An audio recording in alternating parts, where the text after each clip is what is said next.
خوشیاں مناؤ جنت کی جس کا تم سے وعدہ کیا گیا تھا۔ اللہ کی ربوبیت پر اطمینان جب انسان کو ہو جاتا، میرا رب اللہ ہے، ربی اللہ، انسان کے لیے نہ کوئی کھٹکا، نہ کوئی خطرہ، نہ کوئی خوف، نہ کوئی حزن۔ جو کچھ ہو رہا ہے کس کے اذن سے ہو رہا ہے؟ اللہ کے اذن سے۔ اللہ کے اذن کے بغیر پتہ تک نہیں ہلتا۔ یہ کوئی اندھا بہرا مادہ نہیں ہے جس سے مجھے کوئی خوف ہو۔ اندھا بھینسا چلا رہا ہو اس سے تو ڈرنے کا ہر انسان کو ڈرنا چاہیے، نہ معلوم کس کو ٹکر مار دے، لیکن نہیں، اس کائنات کو چلانے والا ایک سمیع و بصیر خدا ہے، وہ جو میرا دوست ہے، میرا ولی ہے۔ اللہ ولی الذین آمنوا یخرجہم من الظلمات الی النور۔ اللہ اہل ایمان کا ولی ہے، ساتھی ہے، پشت پناہ ہے، مددگار ہے، حمایتی ہے۔ بتائیے جسے یقین ہو جائے کہ اللہ میرا مددگار، اللہ میرا محافظ، اللہ میرا پشت پناہ، اللہ میرا حمایتی، اس کے لیے کوئی خوف ہوگا؟ اسے کوئی ڈر ہوگا؟ میں مثال دیا کرتا ہوں ایک بہت سادہ، پنجاب کے دیہات کی۔ تو بڑا چودھری ہے اور کوئی غریب کسان ہے، اس غریب کسان کے جانوروں کو ہر وقت اندیشہ ہوگا چوری کا، کوئی میری بھینس کھول کر نہ لے جائے، کوئی میرا بیل کھول کر نہ لے جائے۔ لیکن جس کے بارے میں یہ سب کو معلوم ہو کہ وہ جو بڑا چودھری ہے وہ اس کا دوست ہے، اس کی بچیا کو کوئی خوف ہوگا؟ اس کی بھینس پر کوئی ہاتھ ڈالے گا؟ اسے کوئی اندیشہ ہوگا؟ نہیں۔ کیوں؟ کہ وہ بڑا چودھری، بڑا اس کا یہاں کا سردار، جاگیردار، سب کو معلوم ہے وہ میرا دوست ہے، کوئی میرے خلاف اقدام نہیں کر سکتا۔ اس دنیا میں یہ چھوٹی سی بات اگر آپ کے دلی اطمینان اور سکون کا باعث بن سکتی ہے تو ذرا تصور کیجئے۔ میں لفظ تصور استعمال کروں گا صرف اس لیے کہ اس کا ہم جس کو کہتے ہیں ادراک اور شعور کر نہیں سکتے، اگر کے ساتھ کر سکتے۔ اگر یقین ہو کہ اللہ میرا مددگار اور یقین ہو کہ اللہ ہر آن میرے ساتھ ہے، پھر کوئی خوف؟ کس کا خوف؟ کوئی شے اللہ سے بالاتر ہے؟ کوئی قوت اس سے زیادہ طاقتور ہے؟ کوئی اس کے ارادے کو بدلنے والا ہے؟ کوئی اس کی مشیت کے آڑے آنے والا ہے؟ یہی بات ہے جو حضور نے فرمائی، یہ ایمان کا حاصل ہے لب لباب، کہ دیکھو اچھی طرح اس بات کو ذہن نشین کر لو، اگر تمام انسان مل کر تمہیں کوئی نقصان پہنچانا چاہے نہیں پہنچا سکتے مگر جو کچھ اللہ نے لکھ دیا ہو، اور تمام انسان مل کر تمہیں کوئی نفع پہنچانا چاہے نہیں پہنچا سکتے مگر وہ شے جو اللہ نے طے کر دی۔ آپ پھر میں کہوں گا ذرا تاریخ کیجئے، اسے فرض کیجئے، اسے سوچئے، اگر اس حدیث پر ہمارا دل ٹھکا ہوا ہو تو کسی سے ڈر ہوگا؟ یہ مجھے نقصان نہ پہنچا دے، یہ میری رپورٹ خراب نہ کر دے، یہ میری انکریمنٹ نہ رکوا دے، یہ میرا یہ نہ بگاڑ دے، یہ میرا یہ نقصان نہ پہنچا دے، اس کا ڈر، اس کا ڈر، اس کا خوف، اس کی خوشامد، اس کے لیے جا کر طرح طرح سے اپنی عزت نفس کو ذلیل کروانا اس کے سامنے۔ یہ سب کچھ کیوں کرتا ہے انسان؟ جب سمجھتا ہے کہ اس کے ہاتھ میں میرا کوئی نفع ہے، اس کے ہاتھ میں میرے لیے کوئی ضرر ہے، یہ مجھے کوئی غضب پہنچا سکتا ہے، یہ مجھے کوئی نقصان پہنچا سکتا ہے، یہ میرا کوئی کام بنا سکتا ہے، یہ میری کوئی ضرورت پوری کر سکتا ہے، اسی کا نام شرک ہے۔ جہاں آپ نے یہ سمجھا کہ غیر اللہ کے اندر کوئی طاقت موجود ہے وہی شرک ہے۔ بتوں سے تجھ کو امید ہے، خدا سے نو امیدی، مجھے بتا تو صحیح اور کافری کیا ہے؟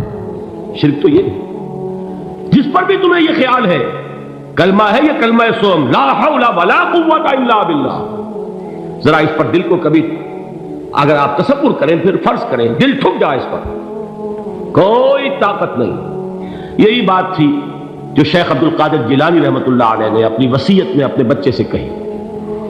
11ویں دینے والے ہیں لیکن حضرت شیخ عبد القادر جیلانی کی وصیت اور تعلیمات کو کتنے لوگ ہیں تو جانتے ہو؟ یہ جن مقامات تک پہنچے ہیں وہ کس چیز کی بدولت پہنچے؟ انہوں نے جو پیغام دیا وہ کیا تھا؟ اے میرے بچے، جس طریقے سے قرآن مجید میں حضرت لقمان کی نصیحتیں جو ہے نقل کر دی گئی ہیں، میں یہ عرض کروں گا بالفرض اگر قرآن حضرت عبد القادر جیلانی کے بعد نازل ہوا ہوتا تو شیخ عبد القادر کی یہ نصیحتیں بھی قرآن میں درج ہوتی۔ اتنی اونچی نصیحتیں ہیں۔ اے میرے بچے، اس حقیقت کو ذہن نشین کر لے، لا فاعل فی الحقیقت ولا مؤثر الا اللہ، اس کائنات میں نہ کوئی فاعل حقیقی ہے نہ مؤثر حقیقی ہے سوائے اللہ۔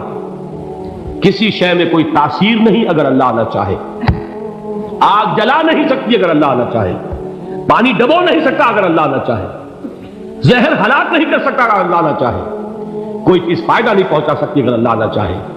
تو در در پہ کیوں سر جھکاتے ہو، در در پر کیوں جبیسائی کرتے ہو، سب کے سامنے کیوں ہاتھ پھیلاتے ہو؟ ایک اللہ سے مانگو، ایک اللہ کے سامنے زمین پر اپنی جبین رکھو۔ لا فاعل فی الحقیقت ولا مؤثر الا اللہ۔ نظر آتا ہے ہمیں کہ پانی پیاس بجھا دیتا ہے، پیاس بجھانے کی صلاحیت پانی میں نہیں ہے، اللہ کے اذن سے۔ کھانا بھوک مٹا دیتا ہے، بھوک مٹانے کی صلاحیت کھانے میں نہیں ہے، اذن رب میں۔ دیکھیے یہی یقین تھا حضرت موسیٰ علیہ السلام کا واقعہ یاد کیجئے۔ سامنے سمندر آ گیا ہے، قوم دیکھتی ہے پیچھے کہ گرد و غبار کا طوفان، معلوم ہوا کہ فرعون اپنے لشکر سمیت آ گیا۔ لشکر جب چلتا تھا تیز رفتاری کے ساتھ تو گرد و غبار کا جو طوفان اٹھتا تھا اس کا تصور کیجیے، اور لمحہ بلمحہ وہ قریب آ رہا ہے۔ پوری قوم نے کیا کہا؟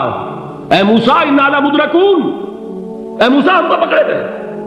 قرآن مجید نے تو یہاں وہ باتیں نہیں لکھی ہیں، لیکن تورات میں یہ درج ہے کہ بنی اسرائیل جھگڑنے لگے، دست و گریبان ہو گئے موسیٰ کے ساتھ۔ موسیٰ ہمیں یہاں مروایا لا کر، اس سے تو ہم ہی بہتر تھے، وہاں کھانے کو ملتا تھا، زندگی تو تھی، بیگار ہم کر رہے تھے، موت تو نہیں تھی۔ اب جو کچھ ہوگا اس کا تصور کرو، جس طریقے سے ہمارے ٹکڑے اڑائے جائیں گے۔ تو لڑ رہے ہیں حضرت موسیٰ علیہ السلام سے، یہ تورات کی تفصیل ہے۔ قرآن میں صرف اتنا آیا ہے، پریشان ہو کر انہوں نے کہا انا لمدرکون، موسیٰ ہم کو پکڑے گئے۔ اس وقت موسیٰ کا جواب کیا ہے؟ کلا ان معی ربی سیہدین، نہیں، میرے ساتھ میرا رب ہے، وہ راستہ دے گا۔ بتائیے کہاں راستہ نظر آ رہا ہے؟ یہ ہے ایمان بالغیب۔ راستہ نظر نہ آئے تب اللہ پر یقین ایمان ہے، جیب میں پیسے ہوں اور تب دل کو اطمینان ہے، تو ایمان کس پر ہوا؟ پیسے پر، اللہ پر نہیں۔ جب وسائل و ذرائع نہ ہو اور پھر یقین ہو کہ اللہ مسبب الاسباب ہے، وہ اسباب کا پابند نہیں ہے، وہ اسباب کا محتاج نہیں ہے، اسباب اس کے محتاج ہے۔ اگر یہ یقین ہے تو اللہ پر ایمان ہے، یہ نہیں ہے تو تمہارا ایمان اسباب پر ہے، وسائل پر ہے، ذرائع پر ہے، مادیات پر ہے، اللہ پر نہیں۔ اس وقت کہاں راستہ تھا؟ کوئی راستہ تھا؟ سمندر ہے اور ادھر سے لشکر آ گیا ہے۔ کلا ان معی ربی سیہدین۔ اب دیکھیے ایمان کہہ دینا آسان ہے، ہوا معکم اینما کنتم، جہاں کہیں بھی تم ہوتے ہو اللہ تمہارے ساتھ ہوتا ہے، لیکن اس کا یقین قائم ہو جائے تو زمین و آسمان کا فرق واقع ہو جائے۔ یہی بات ہوئی حضور کے ساتھ۔ غار ہے، چھپے ہوئے ہیں محمد رسول اللہ اور آپ کے وہ یار غار ابو بکر صدیق رضی اللہ تعالی عنہ۔ اقبال نے حضرت ابو بکر کی شان میں چند اشعار کہیں صرف، لیکن واقعہ یہ ہے کہ بھاری بھاری نظموں پر اور قصیدوں پر بھاری ہے، طویل ترین نظمیں اور قصیدے ہوں ان پر بھاری ہے۔ ہمتیں ابو بکر کی ہمت جو ہے، کشت ملت را چوں اب، جیسے بارش سے کھیتی اپجتی ہے، ابو بکر کی ہمت اور عزیمت اس امت کو اسی طرح سینچنے والی ہے۔ ثانیے اسلام و غار و بدر و قب، وہ دوسرے تھے اسلام میں، دوسرے پہلے کون تھے؟ انا اول المومنین، حضور فرماتے ہیں سب سے پہلا ایمان لانے والا میں، دوسرے ابو بکر۔ ویسے ہمارے ہاں یہ چلتا ہے اختلاف، حضرت علی پہلے ہیں کہ حضرت ابو بکر پہلے ہیں، لیکن اس میں بڑی خوبصورت تطبیق قائم کی ہے علماء نے اور بہت صحیح ہے۔ چار کے بارے میں فیصلہ ہی مت کرو کہ کون پہلے، ان کی ایک عجیب تقسیم کر دی ہے۔ آزاد مردوں میں، بالغ مردوں میں سب سے پہلے ابو بکر، بچوں میں سب سے پہلے علی، خواتین میں سب سے پہلے خدیجہ، اور غلاموں میں سب سے پہلے زید بن حارثہ۔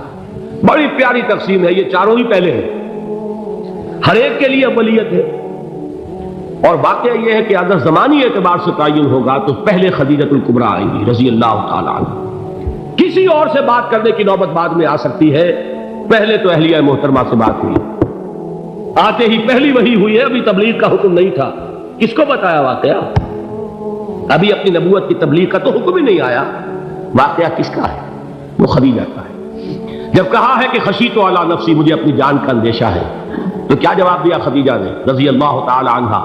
وہ صدیقۃ الکبریٰ ہے، صدیقات جو ہے خواتین ان میں چوٹی پر خدیجۃ الکبریٰ ہے رضی اللہ تعالی عنہا، اور صدیق جو مرد ہیں ان میں صدیق اکبر ہے ابو بکر صدیق رضی اللہ تعالی عنہ، لیکن صدیقات میں چوٹی پر۔ جب حضور نے فرمایا خشیت علی نفسی، کیا فرمایا، کیا عرض کیا، کیسے تسلی دی؟ نہیں اللہ آپ کو ضائع نہیں کرے گا، آپ غریبوں کے ہمدرد ہیں، آپ مساکین کے تکالیف رفع کرنے والے ہیں، آپ بیواؤں کی سرپرستی کرتے ہیں، آپ مسافروں کی خدمت کرتے ہیں، اللہ آپ کو ضائع نہیں کرے گا، یہ یقین ہے اس خاتون کے اندر۔ خیر وہ ایک علیحدہ بات ہو جائے گی، میرے دل پر حضرت خدیجہ رضی اللہ تعالیٰ عنہ کی شخصیت کا بڑا گہرا نقش ہے، جو وہ کوئی اور ہی وقت اور موقع ہوا تو بیان ہوگا۔ بہرحال اقبال نے ایک مصرے میں جو 4 اولیتیں جمع کر دی ہیں، ہمتیں کشت امت را چو ابر، ثانی اسلام و غار و بدر و قبر۔ اسلام میں حضور کے بعد پہلے کون؟ ابو بکر۔ غار میں حضور کے ساتھ کون؟ ابو بکر۔ بدر کی رات اللہ کا رسول سر بسجود، وہ جھاڑ، وہ گھاس پھوس کی جو جھوپڑی بنائی گئی تھی، اور وہاں تلوار ننگی لے کر پہرا دینے والا کون؟ ابو بکر۔ اور اس حجرہ عائشہ میں محمد کے بعد سب سے پہلے دفن ہونے والا کون؟ ابو بکر رضی اللہ تعالی عنہ صلی اللہ علیہ وسلم۔ وہ جو معاملہ میں سنا رہا تھا غار ثور کا، حضرت ابو بکر بھی حضور کے خیال سے لرز گئے ہیں۔ آپ کو یاد ہوگا کہ جا کر پہلے تمام جتنے سوراخ تھے انہیں بند کیا، ایک سوراخ رہ گیا تھا جس کو بند کرنے کے لیے کوئی کپڑا نہیں تھا، وہاں اپنی ایڑی رکھی ہے، تب کہا ہے حضور سے تشریف لائیے، اور اپنے زانو پر حضور کو لٹایا ہے، اور وہاں کسی موذی جانور نے کاٹا ہے، حضور کی آنکھ لگ گئی تھی، اس وقت اس بل کے اندر جو بھی بچھو ہے کیا ہے اللہ عالم، اس نے کاٹا ہے، اس کی تکلیف کی وجہ سے ابو بکر کی آنکھوں سے آنسو ٹپک گئے، حضور کے چہرے مبارک پر پڑے ہیں، تو حضور جاگے ہیں، معاملہ کیا ہے؟ ایڑی نہیں ہٹائی وہاں سے، مبادا وہ جانور وہاں سے نکل کر محمد الرسول اللہ کو کوئی گردن پہنچا دے، ابو بکر کی ایڑی ہے، جس طرح چاہے کھا لے، ختم کر دے، جان نکل جائے تب کوئی آنچ آئے محمد پر تو آئے، لیکن جیتے جی نہیں، وہ ہے ابو بکر۔ حضور کے خیال سے اس وقت حضور نے پھر اپنا لعاب دہن لگایا ہے، اور اس سے پھر آپ کی تکلیف ختم ہوئی۔ جیسے خیبر میں حضرت علی کی آنکھ دکھ رہی تھی، اس کو جو شفا حاصل ہوئی ہے وہ بھی حضور کے لعاب دہن سے ہوئی۔ تو بہرحال اس وقت انہوں نے کہا ہے کہ اے نبی یا رسول اللہ، اگر اس وقت ان میں سے کسی نے غیر ارادی طور پر بھی اپنے قدموں کی طرف جھانک لیا تو پکڑے جائے۔